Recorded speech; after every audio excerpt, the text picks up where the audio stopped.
sekarang tradingnya apa? Kan gitu pertanyaannya. Ada yang disebut cryptocurrency, ada yang disebut dengan forex, ada emas, ada saham. Kita mau trading apa nih ceritanya? Oke, lanjut.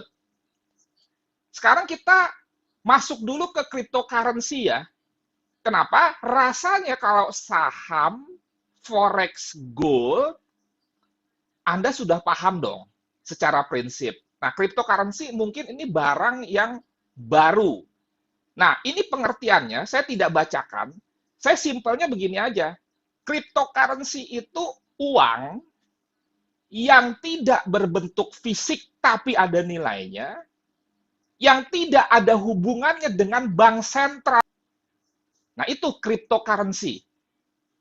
Sekali lagi saya ulang, bahwa cryptocurrency itu karena currency dia uang.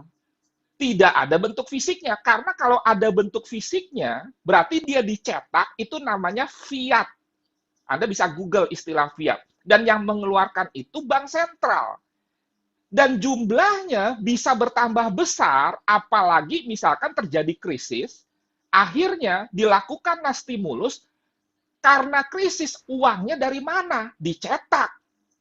Makanya pada saat terjadi krisis, stimulus keluar, misalkan salah satu kebijakannya dolar dicetak, maka nilai dolar akan melemah, apalagi ditambah inflasi.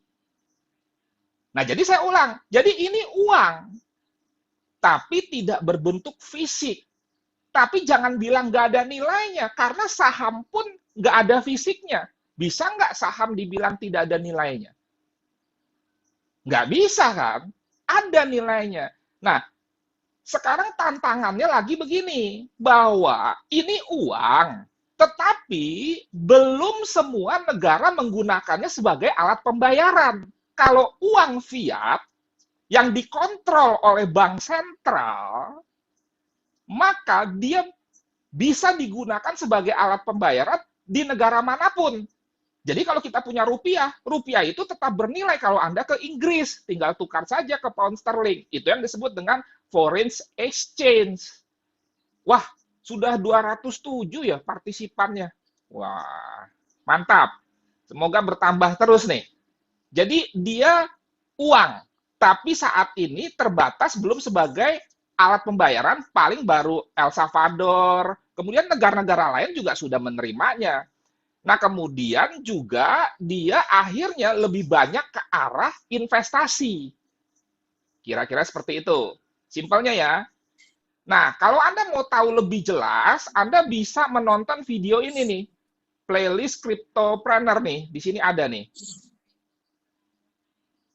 Cryptocurrency dasarnya. Ini ada 6 video, masing-masing sekitar 15 menit lah. Di situ saya terangkan lengkap. Silakan tonton. Nggak mungkin saya terangkan semuanya lagi nih, karena arahnya kita bukan ke situ. Oke ya, 1, 2, 3, 4, 5, 6. Karakteristiknya, singkat saja, dapat terhubung langsung dengan bursa kelas dunia walau dengan dana relatif kecil. Leverage 1:1, ini yang direkomendasikan, walaupun ada juga yang ada leverage ya. Kemudian satu arah, ini yang saya rekomendasikan, walaupun tetap ada yang bisa sell juga, transaksi 24 jam non-stop tanpa ada libur, aset tidak berbentuk fisik, tapi bisa berfungsi sebagai alat pembayaran, tapi ingat ya, ini belum di semua loh. Cuma, yang namanya perkembangan apapun kan butuh waktu. Tetapi, sekarang sudah ada ke arah situ. Oke? Kemudian jumlah koin terbatas. Kenapa terbatas? Karena tidak dicetak. Nah, kemudian saya bicara mengenai risk dulu nih. Ingat ya, yang namanya risiko itu nanti ada yang pencegahan, ada yang penekanan. Kemudian jangan lupa juga, yang namanya risiko ada risiko kejahatan, artinya uang kita dibawa kabur dan lain sebagainya dengan beberapa variannya. Ada juga risiko karena salah kita sendiri, kesalahan mengelola investasi. Kemudian juga ada lagi resiko sebagai investor, ada resiko sebagai trader. Masing-masing ada resikonya nih. Yang penting kita harus tahu sejak awal resikonya. Resikonya sih tidak menjadi kecil atau besar pada saat kita tahu, tapi paling tidak karena kita tahu, kita akan berusaha meredamnya dalam tanda kutip. Nah, resikonya karena harus kita ketahui berarti simple. Dalam kita berinvestasi, dalam kita trading, ya kita harus paham dulu. Dan pemahaman antara trader dengan investor itu beda. Tetapi paling tidak ada minimal standar yang perlu kita ketahui. Jangan sampai kita nol, langsung saja kita berinvestasi atau kita trading. Sebab ada satu hal yang lebih mahal dari belajar, dan itu adalah kehilangan uang. Makanya ketahui dulu. Jangan sampai Anda misalkan melihat orang jalan di atas tali di antara jurang. Anda langsung aja nggak pernah latihan, nggak pernah tahu, coba, maka Anda masuk jurang. Sama aja dalam berinvestasi juga seperti itu. Sehingga penawaran apapun harus kita terima secara smart. Dengan itu, kita harus meningkatkan kecerdasan finansial kita, apalagi kita berusaha untuk financial freedom. Dan financial freedom itu, sekali lagi saya katakan, bukan kaya raya, tetapi semua kebutuhan kita bisa terpenuhi, bukan keinginan. Oleh karena itu, kebutuhan kita tuh harus kita set dari sekarang. Berapa? Lanjut. Dalam rangka menekan resiko juga, berarti kan tadi saya katakan dengan kita mengetahui. Secara singkat saja saya sampaikan, kalau kita misalkan bicara cryptocurrency, maka kita investnya di yang disebut koin apa. Jadi kalau misalkan forex, itu kan semuanya bagus dong. Ada Swiss franc, ada USD, jelas bagus. Karena dia mata uang yang dikeluarkan oleh negara, dikontrol oleh bank sentral. Jadi nggak ada yang jelek di mata uang, komoditi, di saham. Ada nggak yang jelek? Ada. Saham gorengan. Coba tuh saham-saham yang, mohon maaf, becok. Itu kan saham gorengan. Nah, kalau yang bagus-bagus namanya apa? Blue chip. Jadi tidak semua saham bagus, semua mata uang yang kita tradingkan secara prinsip bagus, komoditi juga begitu. Tetapi saham tar dulu. Ada yang disebut dengan gorengan. Kayak kasusnya Jiwasraya. Ternyata diinvestasikan di saham yang tidak jelas oleh manajer investasinya. Saham gorengan. Padahal notabene plat merah. Kenapa enggak ditransaksikan di Telkom aja, di BRI aja, kan harusnya begitu. Nah, ya sudah, kita singkat saja, nggak usah bahas itulah. Nanti kesempatan lain kita bahas lebih dalam. Nah, ini 10 koin dengan kapitalisasi pasar terbesar. Ini 10. Jadi kalau Anda mau aman, ya pilih saja 20 atau 30 koin yang kapitalisasi pasarnya terbesar di dunia. Sudah. Simple. Jangan koin-koin baru. Kalau di dalam cryptocurrency disebut micin. Jadi micin itu sama dengan gorengan. Di satu sisi Anda bisa tiba-tiba kaya raya, di satu sisi Anda bisa tiba-tiba miskin. Nah inilah. Nah sekarang resiko di tangan Anda. Makanya sekali lagi, resiko itu pasti ada. Anda mau dagang baju, Anda mau dagang cabai, Anda mau dagang apapun, Anda menjadi seorang profesional sekalipun yang bukan dagang, misalkan Anda ingin menjadi arsitek, ya resiko tetap ada dong. Anda harus kuliah, Anda harus bayar, dan lain sebagainya. Tetap ada. Dan kalau Anda mau tahu mengenai market capital koin terbesar di dunia, ada websitenya kok jelas. 100 koin kripto teratas berdasarkan kapitalisasi pasar. Ini kan sama saja seperti blue chip. Ada misalkan 30 saham terbaik di Indonesia, salah satunya BRI, BCA, Telkom. Pertanyaannya, bisa tutup nggak? Bisa. Semuanya bisa, tetapi prosentasenya sangat kecil. Nah sekarang Bitcoin, Ethereum, Binance, Solana, Cardano, Ripple. Bisa tiba-tiba jadi nol nggak? Bisa saja, tetapi kemungkinan itu sangat kecil. Saya nggak pernah bilang nggak bisa, karena di dalam resiko nggak ada yang pasti.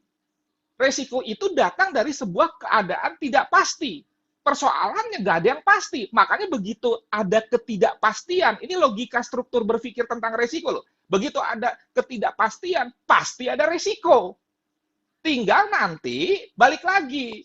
Bagaimana cara kita meredam resiko tersebut? Nggak bisa dihilangkan. Oleh karena itu, jangan pernah Anda meminta pasti profit, atau Anda menerima marketing apapun, Anda dinyatakan pasti profit. Sudah, tolak aja langsung. Kalau dikatakan pasti profit, sebab itu tidak benar. Sekarang kita bicara brokernya. Broker dalam dunia cryptocurrency disebut dengan exchange. Nah, exchange 10 besar di dunia ini. Jadi, sekali lagi dalam kerangka menekan risiko, maka bukalah account yang jelas-jelas di level internasional terbesar. Kalau di Forex Gold nih, ini seperti big boy nih. Siapa saja itu? Citibank, JP Morgan, Deutsche Bank, Bank of America. Nah inilah. Linknya ada juga kok, jadi terbuka sekali. Jangan buka account di exchange atau broker-broker yang nggak jelas. Itu bahaya. Jadi yang jelas-jelas aja, atau kalau Anda mau di lokal yang terregulasi Bapepti, silahkan Anda menggunakan salah satu dari 12 ini. Dan ini juga membuktikan bahwa di Indonesia, cryptocurrency sudah diterima sebagai alat investasi ya. Saya nggak ngomong sebagai alat pembayaran loh. Dan itu di bawah ranah Bapepti.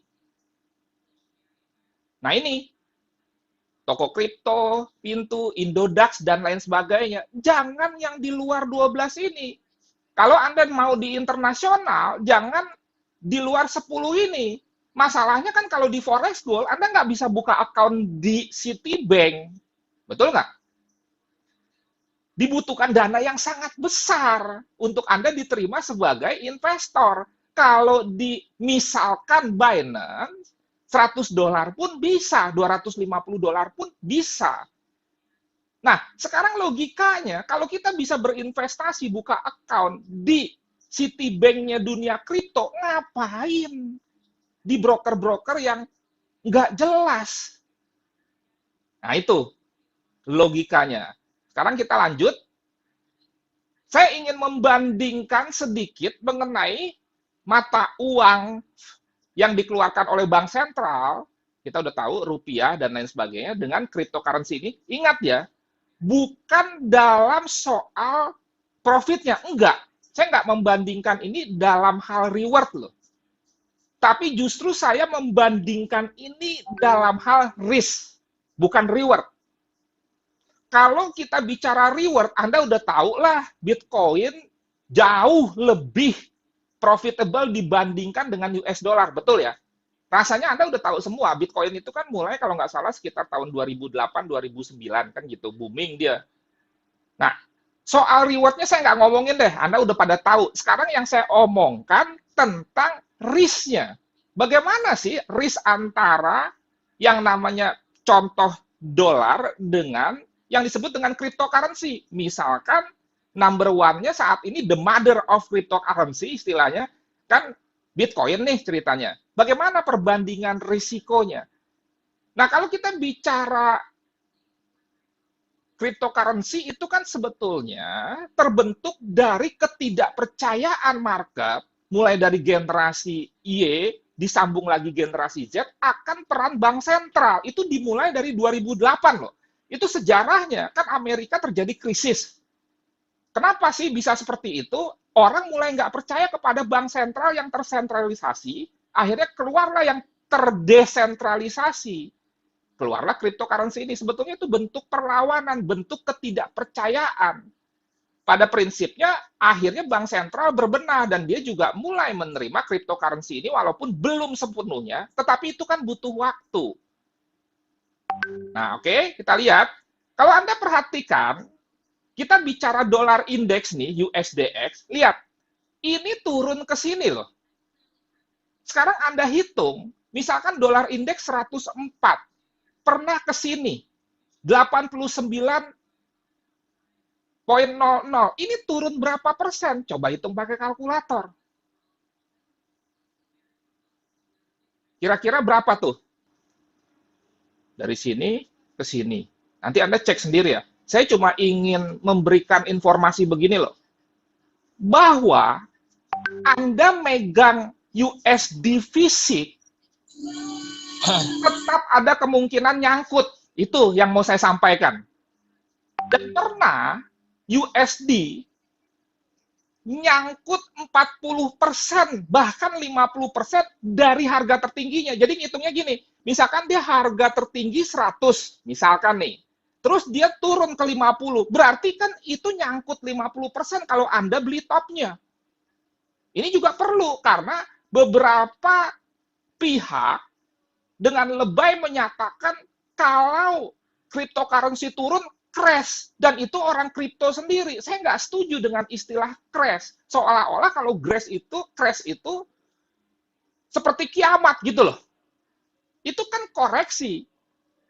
Jadi kalau Anda cek dolar, terus Anda pegang euro, Anda pegang rupiah coba.